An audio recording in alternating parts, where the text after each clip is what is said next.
بالله من الشيطان الرجيم.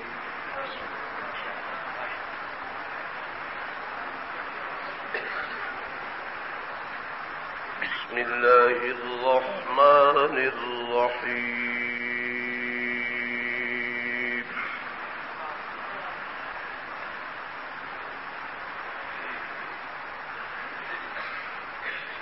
وقرن في بيوتكن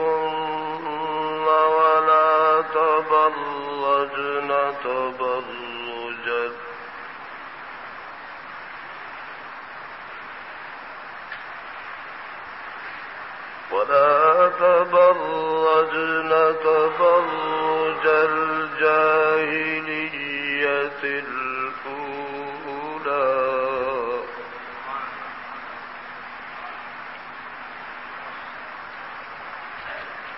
وأقمنا الصلاة وآتينا الزكاة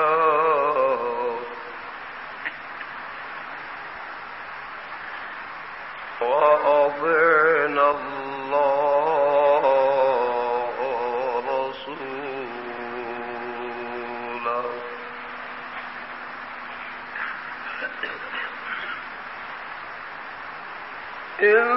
إنما يريد الله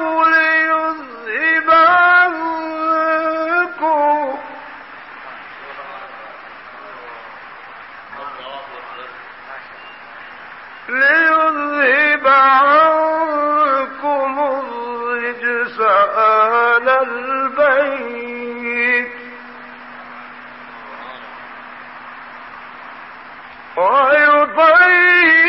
ويطهركم تطهيرا.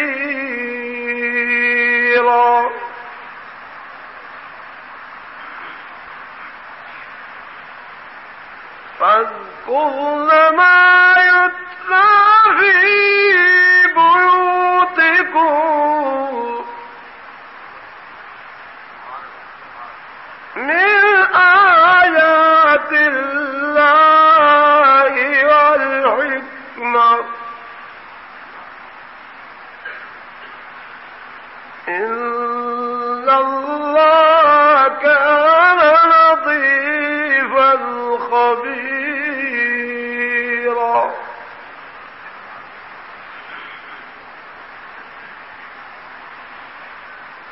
إن المسلمين والمسلمات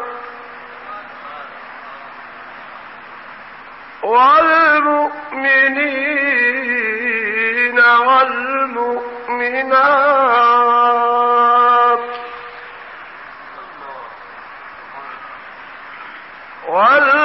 والقانتين والقانتات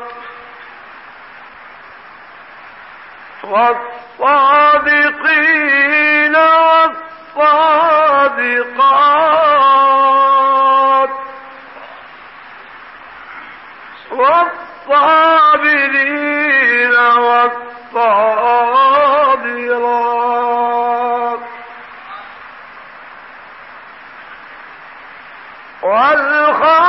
والخاشعين والخاشعات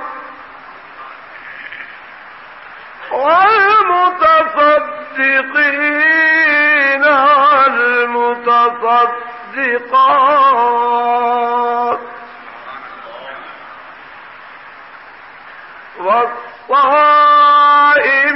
والصائمين والصائمات والحافظين فروجهم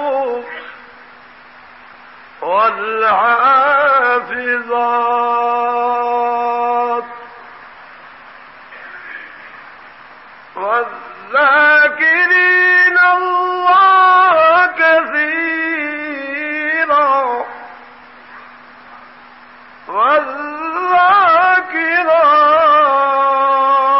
والذاكرات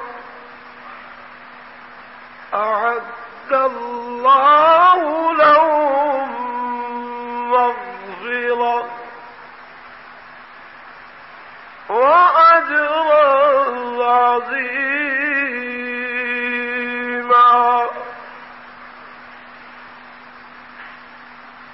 سبحانك لا علم لنا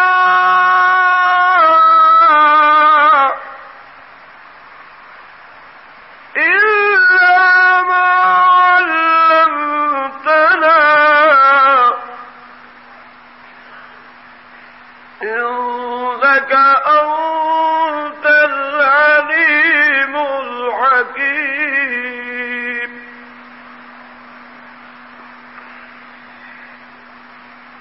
رب اشرح لي صدري ويسر لي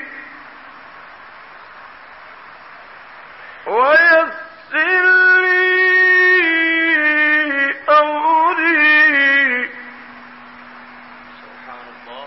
واحلل عقدة من لساني يفقهوا قولي رب زدني علما ورب زدني علما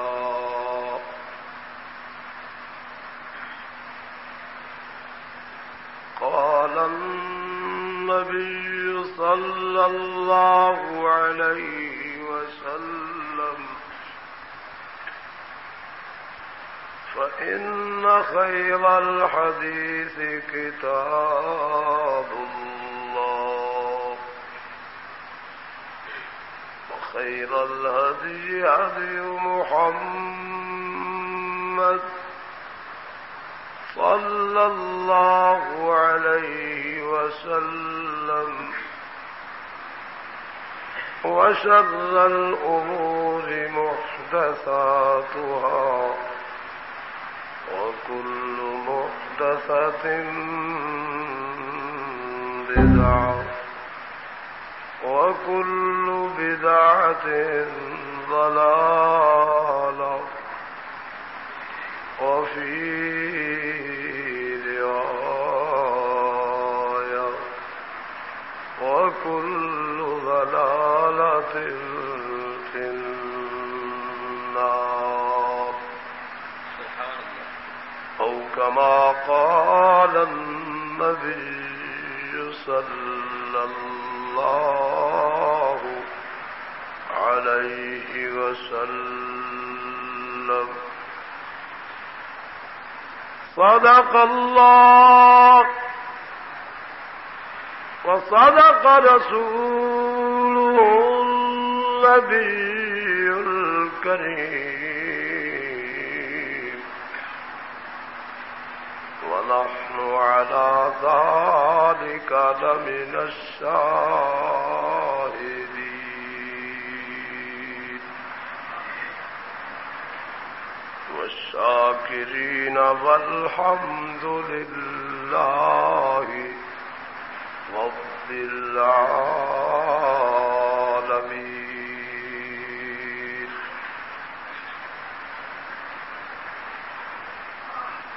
وہ زمانہ میں معزز تھے مسلمان ہو کر ہم ذلیل اور خوار ہوئے ہیں تارک قرآن ہو کر افسوس ہے قرآن تیرے چاہنے والے نہ رہے جن کا تو چاند تھا وہ ستارے نہ رہے نہ اللہ کے کام کا نہ محمد کے کام کا جو منکر ہے چار یار کا وہ نطفہ حرام کا نہ اللہ کے کام کا نہ محمد کے کام کا جو منکر ہے علی کا وہ نطفہ حرام کا علماء امت، شرفاء ملت، قابل احترام نوجوان ساتھی، معززہ موقرہ مائیوں اور بہنوں، اللہ تعالی تمام مسلمانوں کو آقا انعامدار احمد مجتبیٰ محمد مصطفیٰ سرور کائنات سردار دو عالم آمنہ کے لال محبوب ذوالجلال مفخر موجودات سید المرسلین شفیع المذنبین رحمت للعالمین مراد المشتاقین راحت للعاشقین کے نقش قدم پر چلنے کی توفیق عطا فرمائے۔ اللہ تعالی آپ لوگوں کا چلانا اس بابرکت گھر اور اجلاس میں شرکت فرمانا منظور اور مقبول فرمائے۔ اللہ تعالی اس ناچیز پر تقصیر انسان کو حق بات کہنے کی، سمجھانے کی توفیق عطا فرمائے۔ آپ بزرگ لوگوں کو اللہ تعالی حق سمجھنے کی توفیق عطا فرمائے۔ سمجھنے کے بعد اللہ تعالی تمام مسلمان مرد عورت کو عمل صالح کی توفیق عطا فرمائے۔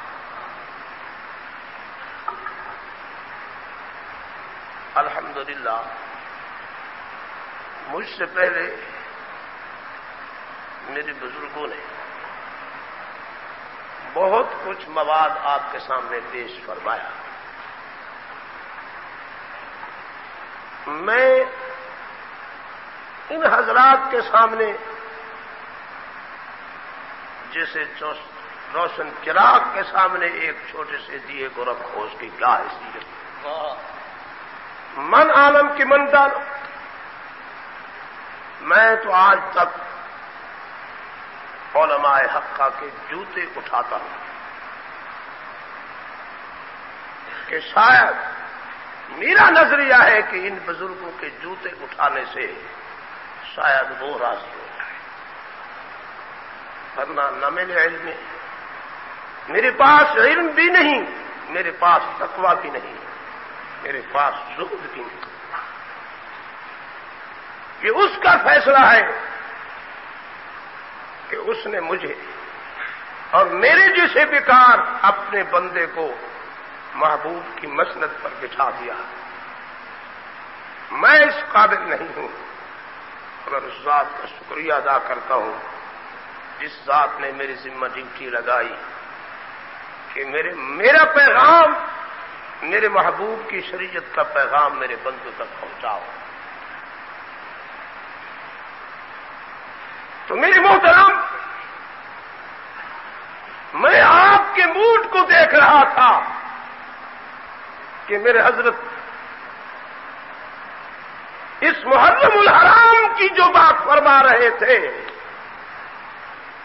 آپ کو عجیب عجیب سی لگ رہی تھی۔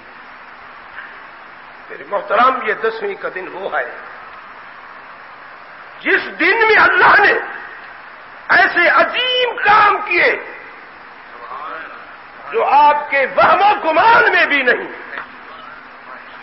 آپ کے علم میں بھی نہیں۔ غلطی تو یہ ہے کہ ہم علماء کے قریب نہیں ہوتے۔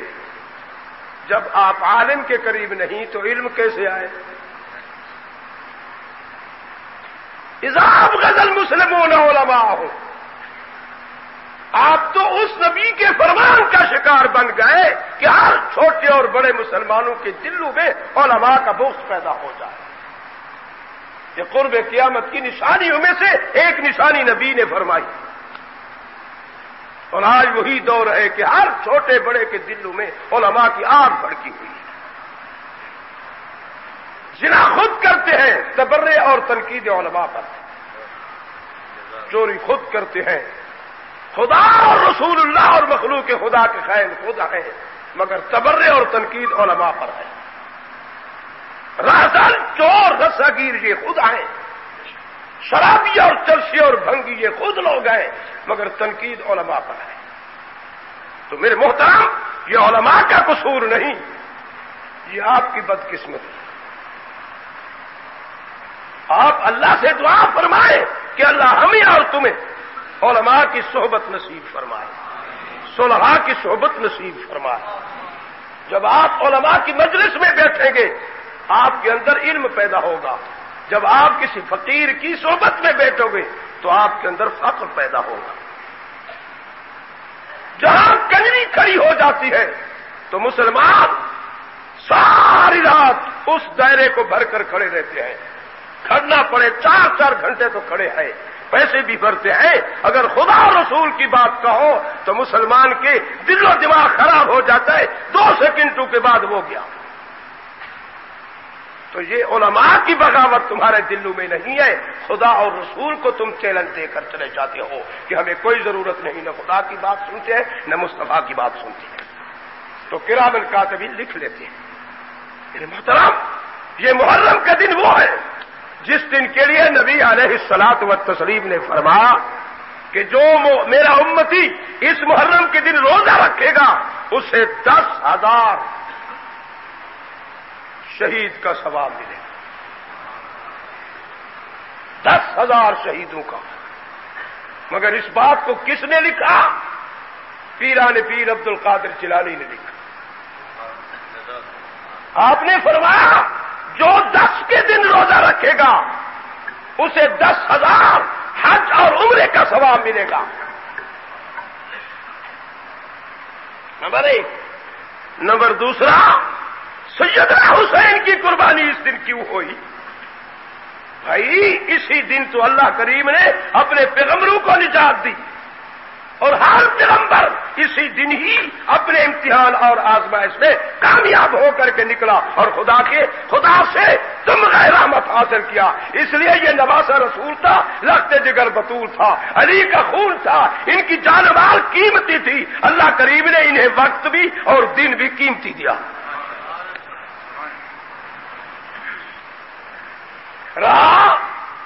رہا جو لوگ سینے پر ہاتھ مارے یا روئے یا پیٹے، جسے آپ لوگ اپنی زبان میں کہتے ہو وہ ماتم کر رہا ہے، یہ ماتم نہیں ہے، آپ کو مغالطہ ہے۔ کون کہتا ہے یہ ماتم ہے؟ آپ یہ لفظ اپنے پاس رکھے، میرے سے دلیل سن لو، درود شریف پڑھ لو۔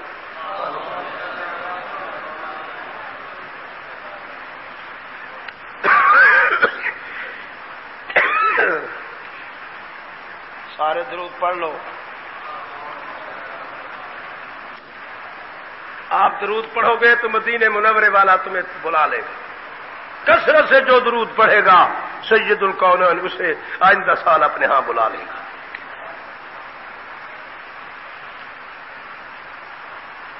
حدیث میں آتا ہے کہ ان فی الجسد لمضغۃ اذا صلحت صلح الجسد كله واذا فسدت فسد الجسد كله الا وهي القلب كما قال۔ اللہ کریم کی عادت مبارک ہے کہ اس ذات نے جس چیز کو بھی دنیا میں پیدا کیا اس میں ایک سردار پیدا کیا۔ ہر چیز میں دیکھیں ایک سردار آپ کو ملے گا۔ خدا کی پیدا کردہ جس مخلوق پر نظر ثانی کرو گے آپ کو ایک اس میں سردار ملے گا۔ تو اللہ کریم نے جب یہ سارا کنبہ پیدا کیا تو اس میں بھی ایک سردار بچلا دیا۔ یہ کنبہ ہے، یہ سر سے پاؤں تک کہو یہ کنبہ ہے۔ ہر ایک چیز کی اپنی اپنی ڈیوٹی ہے۔ آپ کی اپنی ڈیوٹی ہے، ناک کی اپنی ڈیوٹی ہے، پیشانی کی اپنی ڈیوٹی ہے، سر کی اپنی ڈیوٹی ہے، ہونٹ کی اپنی ڈیوٹی ہے، خالوں کی اپنی ڈیوٹی ہے، کانوں کی اپنی ڈیوٹی ہے، ہاتھوں کی اپنی ڈیوٹی ہے۔ تو یہ کنبہ ہے یا نہیں؟ تو اس کنبے کا اللہ نے ایک سردار بھی، جب سردار پیدا کر دیا تو اللہ کریم نے سردار کو اطلاع دی، یہ سارا رعایا، یہ سارا کنبہ تیرے تحت کر رہا ہوں، تو ان کا سردار ہے، اور تمہیں خبردار کرتا ہوں اگر تو نے اپنے کنبے کو میری رضا، میرے محبوب کی منشا کے مطابق چلایا، مجھے اپنی ربوبیت کی قسم بمے کنبہ کے تمہیں جنت الفردوس نہ داخل کروں، حصہ نہ دوں اپنی رحمت کا، تو مجھے رب بھی نہ کہنا۔ اگر تو نے اپنے کنبے کو میرے اور میرے نبی کے خلاف چلایا تو پیچھے پھر یہ بھی سن لے مجھے رب کہتے ہیں، مجھے رب کہتے ہیں۔ پھر اسی کنبے کے ہاتھوں سے یہ تیرا سر نہ کٹواؤں، سر، سردار کا سر، اور تیرے سر پر انہی کنبوں کے ہاتھوں جوتے نہ لگواؤں تو مجھے رب بھی۔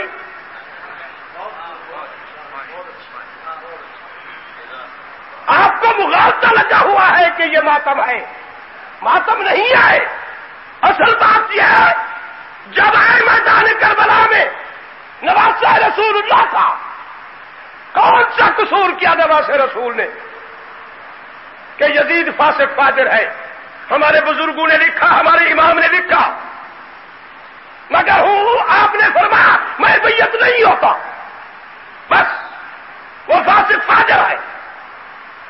یہ قصور ہے بڑا عجیب شیر خدا کے بیٹے کا، حسین نواسہ رسول کا قصور یہ ہے۔ آپ ڈٹ گئے، آپ نے ان کی بات بھی نہیں مانی، ان کے قدم کو آگے بھی نہیں بڑھنے دیا، ان کے سامنے جھکا بھی نہیں۔ آخر نبی کا خون تھا، کہہ دو آخر نبی کا خون تھا۔ تو پھر انہوں نے کیا کیا؟ سردار نے اپنے رعایا کو حکم دیا شہباز، اس رعایا کو حکم دیا پکڑو تیر کمان، اس رعایا کو حکم دیا دوڑو، اس رعایا کو حکم دیا دیکھو کہاں جا رہے ہیں۔ رعایا سے اس نے کام لیا، اور جب نواسہ رسول کے پورے خاندان کو ذبح کرا دیا تو اللہ کریم نے فرمایا ٹھہر جا، لا تظلمون ولا تظلمون، یہ بھی میرا قانون ہے، جو ظلم کرتا ہے وہ ظلم کیا جاتا ہے، جو ظلم کرتا ہے وہ ظلم کیا جاتا ہے۔ جب اسی نے اس رعایا سے کہا، زور سے کہو انا ربکم الاعلی، میں ہوں تمہارا رب۔ ابراہیم علیہ الصلوۃ والتسلیم آئے تو دیکھا تو فرمایا تیرے خدا کی کیا کمال ہے؟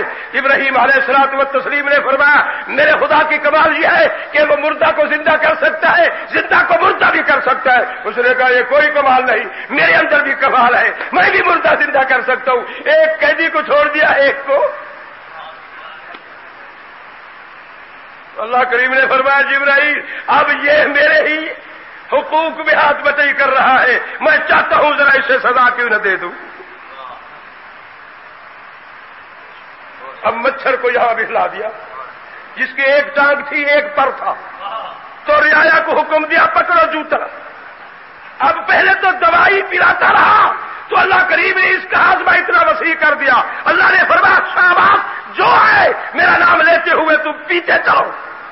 اس ایک ہی رگڑے مچھر کا اتنا ہاضمہ تیز، بوتلوں کی بوتلیں جتنے ہی ڈالتے تھے ناک میں سب پی جاتا تھا۔ خدا کی طرف سے اس کا ہاضمہ وسیع ہو گیا۔ اور پھر وہ کیا کرتا تھا؟ دوائیوں سے آرام نہ آیا، سب چلے گئے، بیٹھا ہے نمرود، تو اس نے بدقسمت نے ایسا ہاتھ مارا جیسے بندہ کسی چیز سے سخت پریشان ہو کر کہتا ہے ہائے میں قسمت، ایسے ہاتھ لگایا تو وہ بیچارہ لگڑا تھا، وہ تھوڑا سا ایسی ٹکر سے جب تھوڑی سی دڑک ملی تو وہ تھوڑا سا ایسے ٹیڑھا ہو گیا تو اسے آرام ہو گیا۔ اس نے کہا بہت اچھے، اب مک مارنے سے آرام ہوتا ہے اور نہیں۔ پھر جو وہ سیدھا ہو اور پر ہلائے یہ خوب مکہ مار دے، وہ ٹیڑھا ہو جائے تو ادھر سے خوب مکہ مار دے۔ تو جب وہ اپنے مکے مارتے مارتے تھک گیا تو وزیر کو بلایا، اس نے کہا کوئی آدمی مقرر کرو اور میری راس بھی دیکھ لو، اس کے مطابق 1.5 من جوتا ہو، ایک کے ہاتھ 1.5 من جوتا ہو دوسرے کے ہاتھ، باری باری لگاتے چلے تاکہ کچھ میں آرام اور سکون کر لوں۔ تو اللہ کریم نے فرمایا تو نے اس سردار کو کہا تو نے رعایا سے میرے حقوق میں مداخلت کی، اب انہیں رعایا سے ساری دن ساری رات 450 سال اگر تجھے انہیں رعایا سے جوتوں سے نہ مراؤں تو مجھے بھی رب نہ کہنا۔ مرایا یا نہیں بولو؟ تو اب جن ہاتھوں نے سیدنا حسین کے بیٹے علی اکبر کو ذبح کیا، سیدنا حسین کو ذبح کیا، تیر مارے، اور وہی ہے، وہی رعایا ہے، سردار کی کرسی یہاں ہے۔ یہ ہے سردار، یہ کرسی لگا کر بیٹھا ہے حضرت، یہ سردار کرسی لگا کر بیٹھا ہے، تو یہ رعایا آیا، یہ ہے حسین کا بہانہ ہے حسین کا بہانہ ہے، یہ ماتم نہیں ہے، یہ تو اللہ کریم رعایا سے سردار کا سر کٹوا رہا ہے، ادھر سے مارا تو سردار کے سر، ادھر مارا تو سردار کے سر پر مارا تو سردار پر اثر، دل پر اثر ہوتا ہے یا نہیں؟ پیچھے لگاؤ تو سردار پر اثر، پہلو میں لگاؤ تو سردار پر اثر، یہ سردار کا سر اللہ تعالیٰ کٹوا رہا ہے، قیامت کے دن تک کسی سردار کو کٹواتا رہے گا۔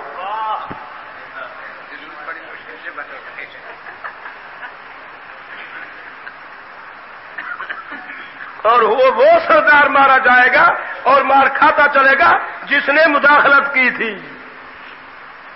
تو اب سمجھ آ گیا مسئلہ کہ نہیں آیا؟ تو اب یہ آئندہ نہ کہا کرے کہ یہ ماتم کر رہا ہے، کہو سردار کا سر کوٹا جا رہا ہے۔ اسی بے ایمان نے نواز رسول کے بچوں میں داد مداخلت کر کے انہیں شہید کرایا تھا، آج اس کا سر کوٹا جا رہا ہے قیامت تک۔ جزاکم اللہ، یہ ایک مسئلہ تو سمجھ آ گیا کہ نہیں آیا؟ بہت اچھے۔ اب رہا دوسرا مسئلہ،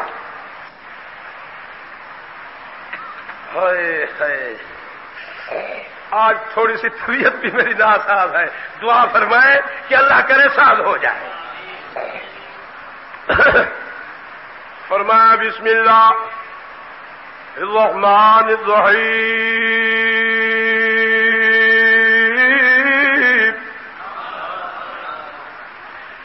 انما يريد الله ليذهب عنكم الرجس أهل البيت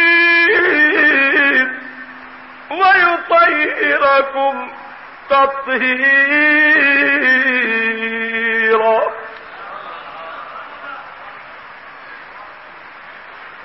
حضرات سوال کرتے ہیں پھر جواب بھی دیتے ہیں کہ یہ آیت تطہیر کی 5 تنوں پر اتری ہے، یہ آیت تطہیر کی 5 تنوں پر اتری ہے۔ وہ 5 تن کون ہے؟ محمد کہو صلی اللہ علیہ وسلم، علی رضی اللہ تعالی عنہ، فاطمہ الزہرا رضی اللہ تعالی عنہا، حسن حسین رضی اللہ تعالی عنہ۔ کتنے ہوئے؟